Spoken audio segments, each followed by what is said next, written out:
Whether it's Ye's Chamber, Aspas's Jet, or Tenz's Reyna, we have all been lucky enough to witness some of Valorant's most exciting agents be piloted by Earth's greatest talents. But there's one man, a RAZE main, that blows all of these chumps out of the water.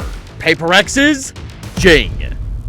This Singaporean superstar continually smurfs on tier 1 teams with Riot's most explosive agent, and today's victim is Jinggg. With 23 kills and 5 first bloods in only 16 rounds, this guy is by far the best RAZE on the planet. But how? No other pro has been able to replicate Jingg's success on this agent. What does he do differently that leads to so much consistent winning that I've had to make 2 breakdowns about him? I don't know. This guy just blows your mind!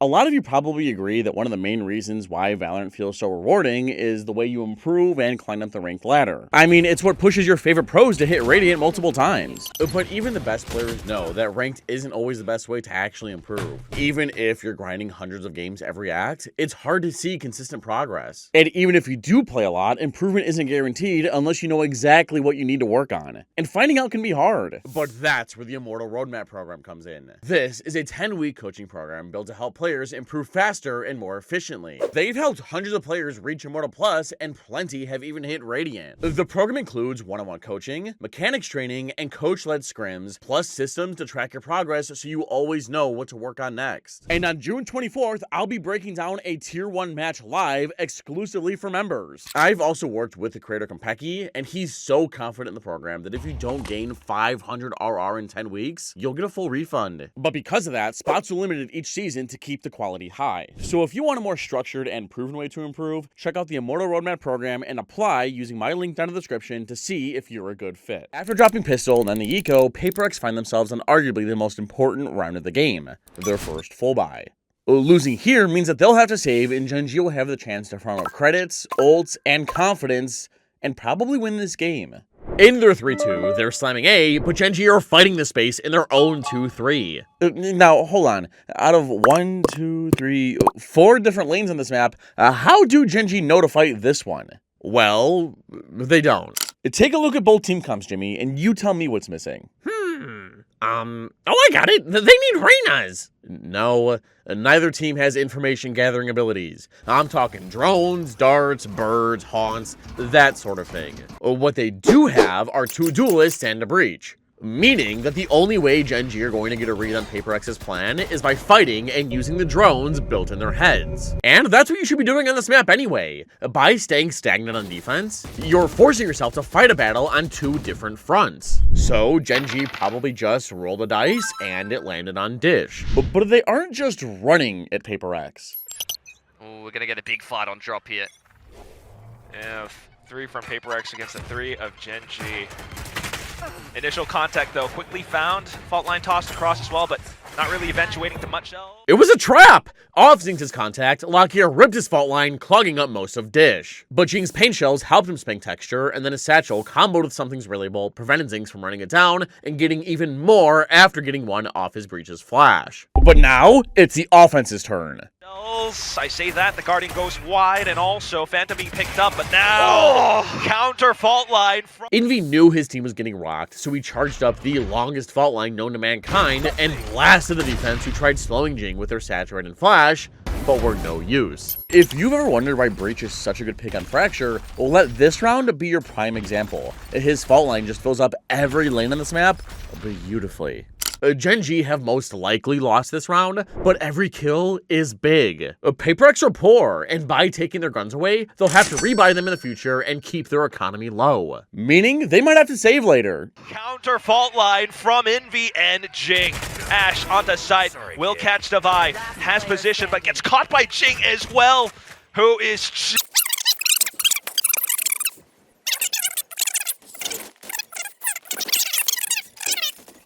kills for now. Jinggg wants it so bad, hops across to his doom. Oh no. And feeds Karon a bit more charity. One more and he will get the Nero theft. Don't want to do it. Paper X are running it back, because why not? And Jinggg are crunching the south side of the map with the same setup from last round, but flipped. And with Texture joining Cypher on B, Devi, Envy, and Timmy are about to get pounded. The round starts and Jinggg start by smoking deep into main while the offense jump spot, swing, and walk up dish. Jinggg releases his boombot to scout out the area, and as soon as the defense hear this little guy chugging, it's time to go. But still, both sides setting up. PaperX will gain full dish control, try to launch an assault off of it. The rest of them have to sit tight. They peek off at the smokes, and it's Envy finding full contact! Wow, these guys did it. When you're being pinched in this game, you need to fight one side or you're just going to get crunched. Notice how as soon as Timmy got broken, Devi jiggled out of the main smoke, which was the trigger for Lakia to rip his fault line, Jinggg to dash, and the defense to push after losing dish. The offense were pinching A, so the defense pushed through the south. But the attackers were being ambushed from both sides as well, so they fought main too. Welcome to Fractured Fundamentals. But the round's not over. Texture swings through the smoke and takes down Envy. But Jingg's already here? Because so many defenders were in A main, he knew that Sight and Sands had to be free. Smoke, he's delivered thus far, but finally put down Jinggg. Next up to bat, he's already ripped his showstopper, but under a lot of pressure. Fully relay bolted up, still delivering. Caron attempting the trade, but unlike last round, Jinggg is able to get the better of him. Jinggg taking early timeout to talk about, I don't really know because it's pretty early into this game. Maybe we'll see some adjustments next round? Because this one they're saving and don't have the tools to win with said adjustments from their coach. But they do have one win condition, the most annoying ult ever concocted. Lucky for Jinggg, PaperX are headed that way in their 3-2 pinch. But before the buy phase even ends, Devi lines up a sick walking nano for tower, while his team slowly encroaches onto B and Texture gets into position. Do they clear behind this box? Thunder in this round, you've said, great. It's exactly what we want. We'll see if he'll actually send it across, though. For now, it's Jinggg. Wow, he actually turns back and checks as well. Jinggg wanted to take tower with his nade, but his smooth moves has allowed him to stop on a dime and Goomba stomp on Texture's head. But wait, Jinggg, where are you going? Well, we'll be able to find the trade, so no Rolling Thunder this time because Envy's gone. Hero theft! The whole point of his paint shells was to push any shotguns back. But when the nade fades away, then there goes your protection. And against ecos, why even push this area? The odds are high that the defense have a shotgun in there. Just smoke it off and plant for main or wrap sewers or something. This place is Shotgun City. That kill not only gives the defense a potential gun, but also a body for Caron to activate his neural theft. Jinggg know all of PaperX are here, so something immediately turns around and runs back to A, trying to be as loud as possible to try and get Jinggg off of B. The closer he gets to A, the further Jinggg drift towards him. They're leaving sight butt naked. All that's stopping PaperX from taking B is this flimsy trip. But before they snip it, something wants to sell a fake. Something's just trying to sell that this is going to be an A ending here, but he needs to not overextend and lose his life. Poor guy has not been having a good day. Well, that didn't work. The offense have no choice but to walk up, give away their position, and go hunting for an equalizer down 4 versus 2. As Devi plants, Forsaken heads into spawn, and the former back into B main. But because of these silly deaths this round, the defense have guns and are mostly running at Devi. Not too much in the util department, though. Meanwhile, Jinggg has quite a bit. The only thing Jinggg doesn't have, perhaps, is shields, but look at all the players flooding through. A bit of positioning with Zinc shot from the side of Arcade as well. PaperX turtle themselves back over onto an off angle.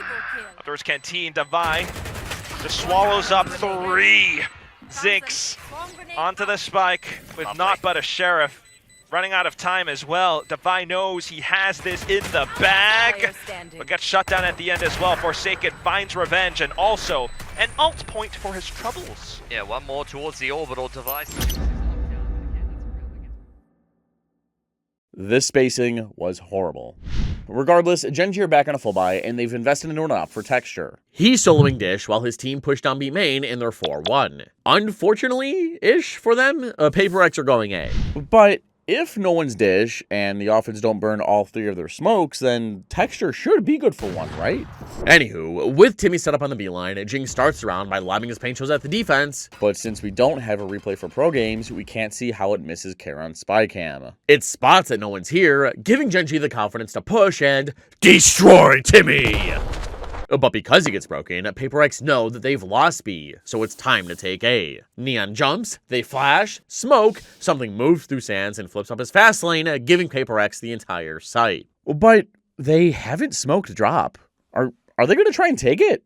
Had the timeout previously, so they have definitely got a plan around this setup. Oh, Neon versus Neon! Texture's not even ready for that! Spike planted. Okay, he's still somehow... Yeah, now we're smoking enough. And now, despite being down a member, PaperX still have a lot of win conditions. 1, they're Rolling Thunder. 2, they're Lockdown. 3, Jinggg existing. Divide activates the first to stall for 12 seconds. Yeah, we're just gonna wait it out with them.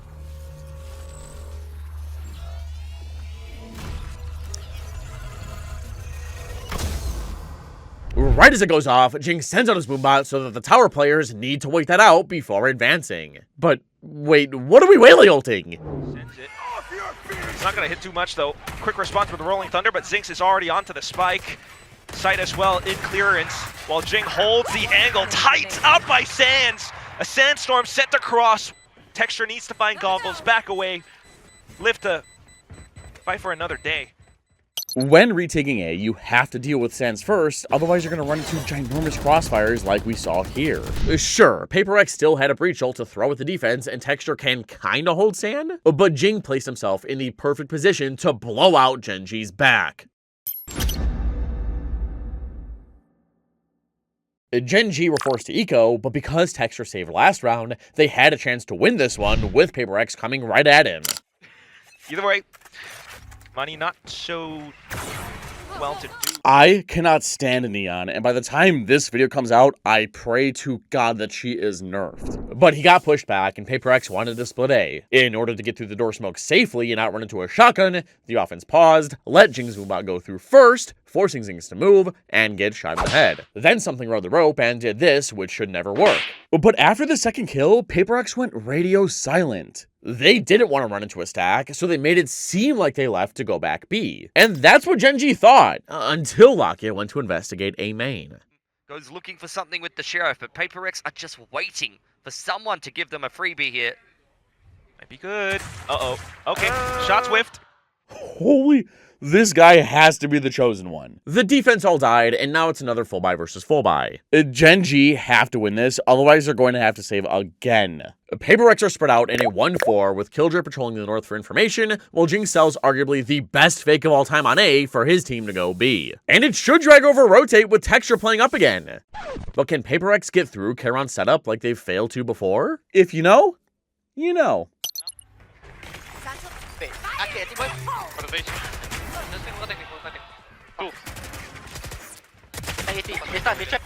Envy stunned instantly to get Jinggg on the line, and I'm surprised Texture didn't run away. And maybe Zinx can bait out the rocket with his refract? Anything besides just standing there. And next, this boombot revealed Zinx, and instead of just swinging, I wish Jinggg uses paint shells to make him move first, but maybe he was confident. Regardless, this guy's done his job and has convinced Ash to rotate. But PaperX are too slow. Zinx and Lockyer are calling that they've only seen RAZE. So Ash returns and Lockyer's on his way. But I think PaperX have some form of read.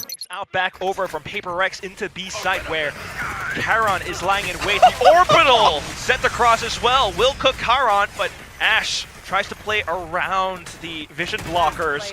Will still either PaperX have some crazy anti-strat on Jinggg, or Charon just smells like shit. Because something's really bolt fried this guy in Forsaken's orbital strike. Then Ash and Lakia tried flooding out, but got dookied on. Spotted out though at the end of it, because PaperX are surrounding every single sector on this B site. Bar for the one around the top of the smoke though. Slight edgings out because Devi is out from behind as well. Next round, the Sheriff's got dookied on. How's that for analysis? Bringing us to, you guessed it, another full buy. But notice how every important round of this game, Jinggg has stepped up, and that's placed him at the top of the leaderboard. Here, him and his friends are splitting A again in their patent-pending 3-2 dish split, while the defense want to pinch the north side of the map. How's the hero of our story going to respond to this sandwich? Well, his initiator makes the first move by fault-lining B main. A brawl is surely brewing. The standard play from Jinggg is just getting destroyed. whatever the reason may be, it just feels as though that's going to be the tale that continues. I want you guys to think back to the last time both teams fought for Dish like this. Previously, his paint shells allowed Jinggg to pre-fire anyone in this cubby who wanted to swing Dish. Here, it forced Jinggg to commit to this fight. If he ran away, he dies. If he teleports, the splash damage would have nuked him as soon as he got out of his animation, aka he dies. And if he swung, he dies! Despite all that, Jinggg did manage to 140 Forsaken with the help of his own Saturate and Lockiest Flash. But the later doesn't feel confident soloing these three on his own. So he dropped and wants to anchor with Cypher and try to buy time for rotates. And it's a good thing he did, because Envy's fault line Dish, but it's missed. Something's activated his ult and is running it down. Charon tries fighting main and gets one before his initiator unleashes his Rolling Thunder. Texture is on his way with his Elo Cannon and Ashe is flanking through the north, but Forsaken is one step ahead. Because the defense were fighting Dish, Forsaken just assumed that the arcade pinch was coming.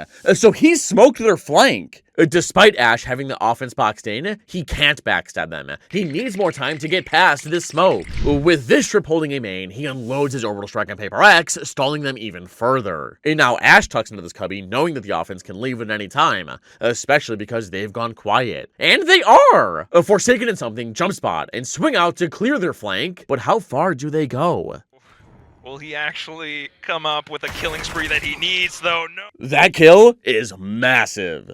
Paper X now have the option to run it up B for free, and Jinggg know this. So Texture drops back to hold arcade, but the attackers are taking the zipline to rejoin their breach. Are Charon and Lakia ready? Means that the A main players are rubbing their hands together. Charon on the off angle here, but not quick enough. Envy takes his head off. Lakia, he's had a rough game in terms of the aim, and it's a little bit... Paper X have A, but have to cross an op with only a breach flash left, which sucks. Messy to clean up something. It's a hard shot to hit in the first place. Skates. Well, Texture's gonna have shots of his own back into the 1v1, but the Satchel movement back over into the slight corner. He swings up for the crouch. You know, you would think that with a flash, we'd use it. But when you're trying to bait out an op shot, sometimes the best way to do so is by throwing yourself at them. We see Neons do this all the time, even at rifles. There, Jinggg even picked up the spike as he flew into default. But that clutch does not even compare to the Satchel entry that you're about to see this round. Jinggg have to half buy before the last round of the half, and their plan is simple. These two fight for the most attacker-sided ult point on the map for Jinx's convergent paths, while these three anchor B. And now Paper X are going to pressure arcade before grouping down south. So the offense should get this ult. The buy phase ends and Jinggg move quick by smoking and stunning A, while Paper X block Charon spy cam with this smoke. Based on previous rounds, the offense can tell that he loves this spot. Forsaken wastes no time taking the rope and joining his squad, while the Outlaw walks up B main and Jinggg grabs an ult orb. And now since this camera sees nothing but a ball of dust, the offense want to let Devi peek around the map looking for a kill with this broken sniper, since the defense probably have to peek for any info. But no one's coming! Alright, time to go. Have some kind of a trap set up. Wait, why are we fighting A if our Killjoy is that far up B? Paper X turn around and sprint towards Devi while he clears a path for his team by nanoing this trip. But Ashe is close by! His molly is going to stuff this execute. Enough to be able to pick his trip back up. Oh. Molly! You're just delaying the inevitable. Paper X. Ashe was smoking stairs and he's just got a raise in his face. You call this a death march. This feels more like a death. So there I am trying to figure out why Jinggg satchelled in the canteen versus sight, and I couldn't figure it out until I slowed the footage down to 0.25 speed. Please edit replace this for pro games updating! Look close and you'll see that Envy fired his fault line up canteen for Jinggg to satchel onto anyone in this area. It just slightly missed. Then because Devi tagged Texture with his Outlaw earlier while he was hunting for info peekers, he got fried in this nano, and Charon only has a shotgun. Paper X have taken B. Charon gets naded and pushed back deeper into tower, tag something, and then... Forsaken, why? You don't need to go in there! That's a gun for the defense! Power though. Oh my god, he tried to go for the Bucky and quickly Paper X punish. Angle watched over to the back of spawn as well. Yeah, so after getting his team to such a good lead, the rest of Paper X picked up the slack, meaning Jinggg was able to take a break for the rest of the game, all the way up until match point. But with his showstopper online, Paper X want to send Jinggg out with a bang. You'd think that in their 2-3, the defense would be crunching the south side of the map, but with this turret perched on this box, it's not what you think. And Jinggg are headed straight for it. And a lot of people were copying as well.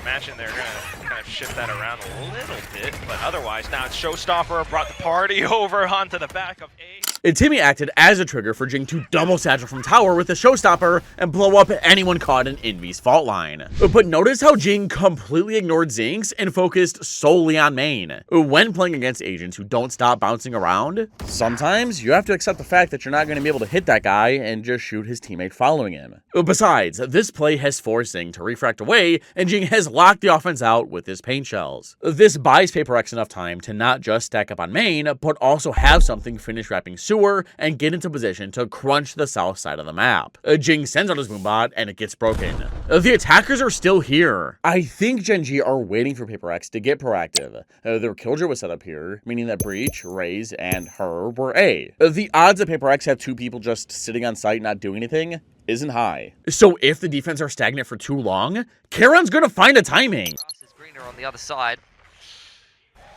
You consider the zipline?